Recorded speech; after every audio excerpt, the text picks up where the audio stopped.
kecil ditulis ini kita syaqiyun wa sa'id. Itu ada dalam hadis arba'in, hadis 40, hadis yang kedua. Bahwa orang ketika ditiupkan itu ruhnya sudah ditentukan nasibnya A, B, C, D, bla bla bla. Cuma persoalannya apa itu bayi atau ketika dia udah dewasa tahu? Kan nggak tahu. Maka bagi kita fokus terhadap diri kita. Jangan menyalahkan sesuatu yang kita nggak tahu, yaitu takdir. Nah, bagi kita disuruh sama Allah, sama Rasulullah SAW, ikhtiar namanya. Jadi jangan kemudian kufur nyalain Allah.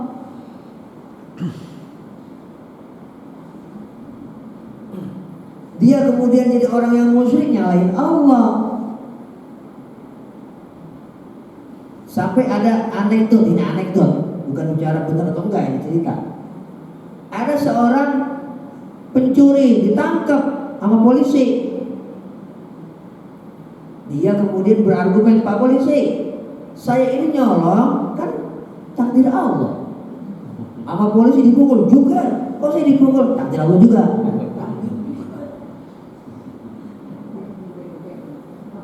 Ya, jadi kita jangan bermain di sesuatu yang itu bukan ranah kita. Kenapa kita nggak tahu ketentuan Allah buat diri kita masing-masing apa? Kalau kemudian dalam Quran dan hadis, seperti hadis kedua dalam hadis Arba'in, kita baca hadis itu, maksudnya Allah itu kan serba maha tahu maksudnya. Dan kalau Allah untuk urusan ke depan nggak tahu, kan bukan Tuhan.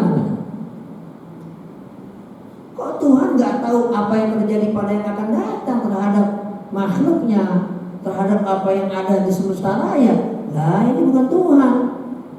Dan kalau Tuhan dia memang hakiki, itunya Tuhan yang maha.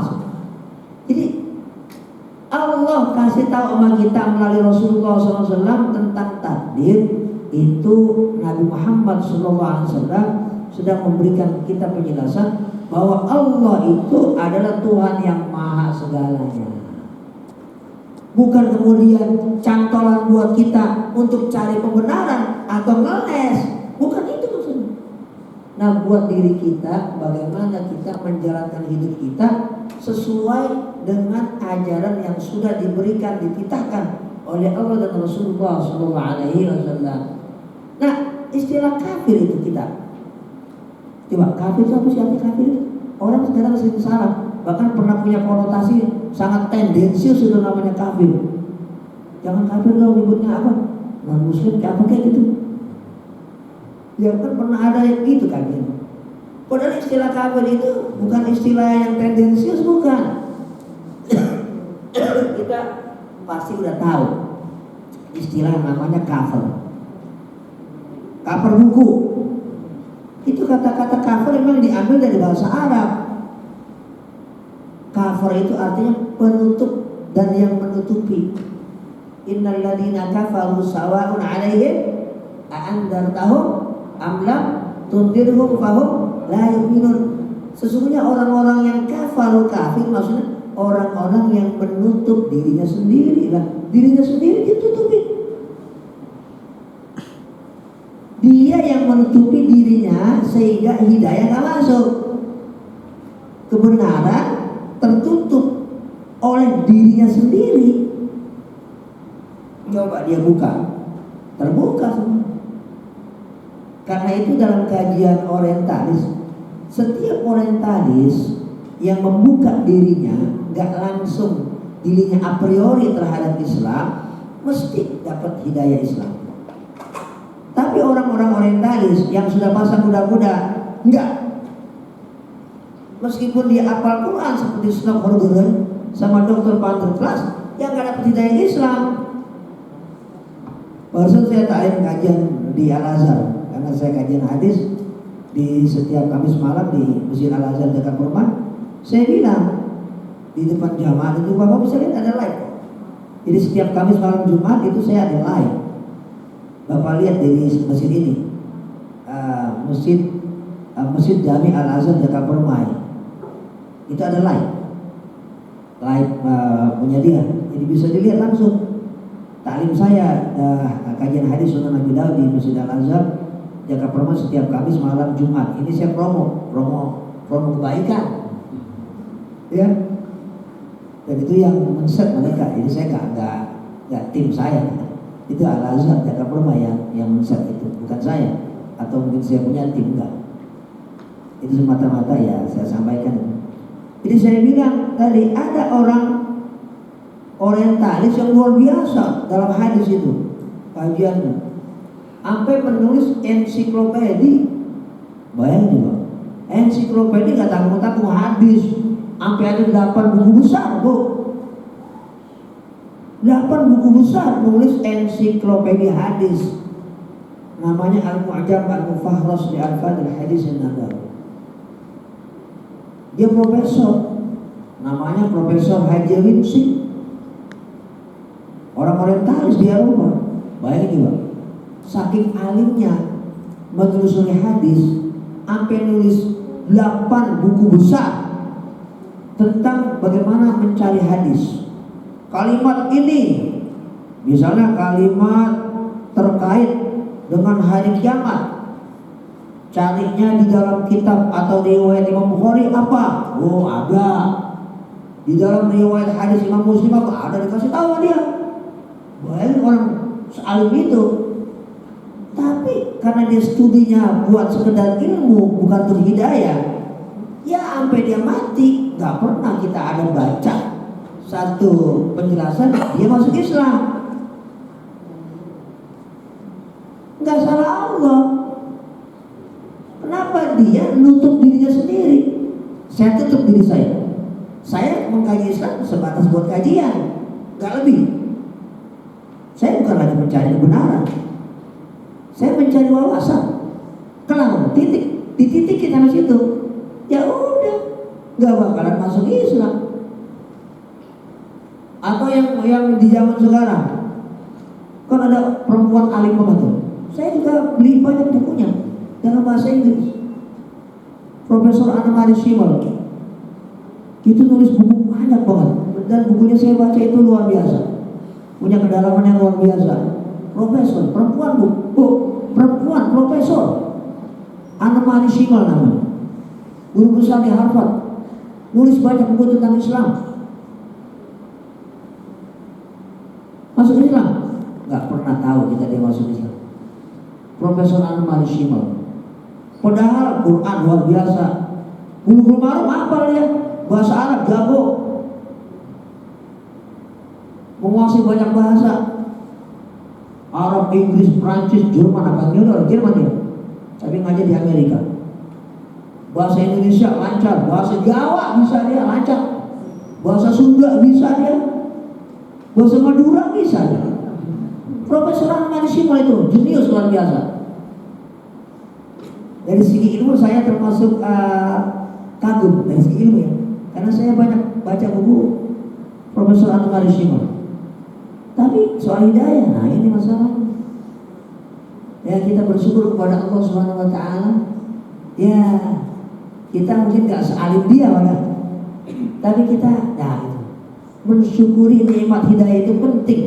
Mensyukuri nikmat hidayah itu penting. Karena banyak orang yang alim, pintar, cerdas, tahu, tapi nggak ngapa-ngapain. Buat apa? Nah, bersyukurlah kita kepada Allah Subhanahu Wa Taala ala nikmatil iman wal Islam. Kita dapat nikmat iman dan Islam. Nah, itu tentang pertanyaan kedua. Yang pertama, jadi lupa pertanyaannya pertama. Sadar.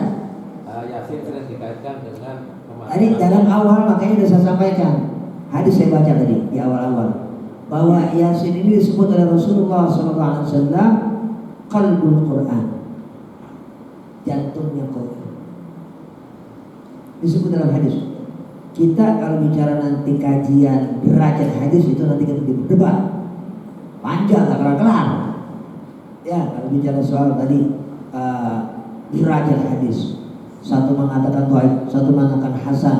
Nah itu urusan orang yang udah pada belum ngerti istilah teknis dalam ilmu hadis, ya. Nah itu sabda Rasulullah SAW terkait dengan kenapa kok ini Yasin itu Yasin, kenapa? Yasin qalbul Quran. Yasin disebut oleh Rasulullah SAW jantungnya Al-Quran. Maka disebut banyak oleh orang yang sedang acara ini termasuk kematian. Nah, kalau makanya kita ingin membaca tafsir surah Yasin, kan nanti biar kita tahu ternyata wawasan dalam surah Yasin itu sangat banyak. Ini kan kita belum selesai, baru 9-10 ayat, kan ada 80-an ayat lebih. Nah, nanti kalau udah selesai kita tahu, luar biasa.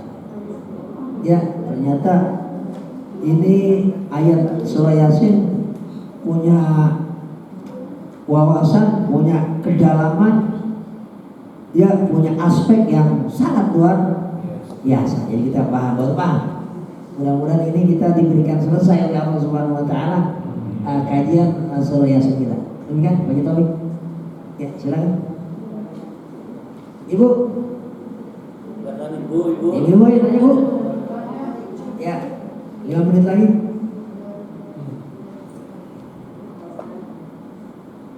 Ibu ngantuk mulu.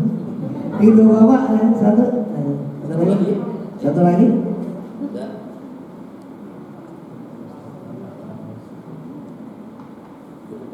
Baik, itulah yang saya sampaikan terkait dengan terkait dengan kajian tafsir surah Yasin. Mudah-mudahan kita diberikan nikmat rahmat barakah oleh Allah Subhanahu wa taala. Al-Fatihah. Bismillahirrahmanirrahim. Alhamdulillahirabbil alamin arrahmanir rahim maliki yaumiddin. Iyyaka na'budu wa iyyaka nasta'in ihdinas siratal mustaqim. Shiratal ladzina an'amta 'alaihim ghairil maghdubi 'alaihim waladdallin. Amin. Astaghfirullahaladzim wa lakal hamdu ya ma'bud. Allahumma shalli wa sallim ala sayyidina Muhammadin wa ala alihi. Allahumma ighfir lana wa liwalidina wa limasyayikhina wa li jami'il muslimina wal muslimat wal mu'minina wal mu'minat al-ahya' minhum wal amwat. Allahumma aslih dhata bainina wa ma'allif baina qulubina. Rabbana atina fid dunya hasanah wa fil akhirati hasanah wa qina 'adzaban nar.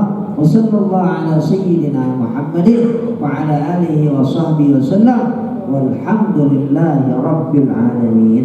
Assalamualaikum warahmatullahi wabarakatuh. Waalaikumsalam. Jadi jamaah warahmatullahi yang sama-sama kita simak kajian tafsir Ibnu Katsir pada malam ini membahas surah Yasin. Mudah-mudahan apa yang beliau sampaikan pemahaman kita semakin banyak tentang fadilah-fadilah dan apa isi kandungan dari surah Yasin. Demikian, insyaallah kita bertemu lagi di pekan berikutnya dalam kajian yang berbeda. Terima kasih kepada Pak Kiai yang telah hadir. Pada bapak-bapak, terima kasih semuanya, ibu juga. Kurang lebihnya mohon maaf yang sebesar-besar. Adanallahu wa iyyakum ajma'in. Assalamualaikum warahmatullahi wabarakatuh. Waalaikumsalam.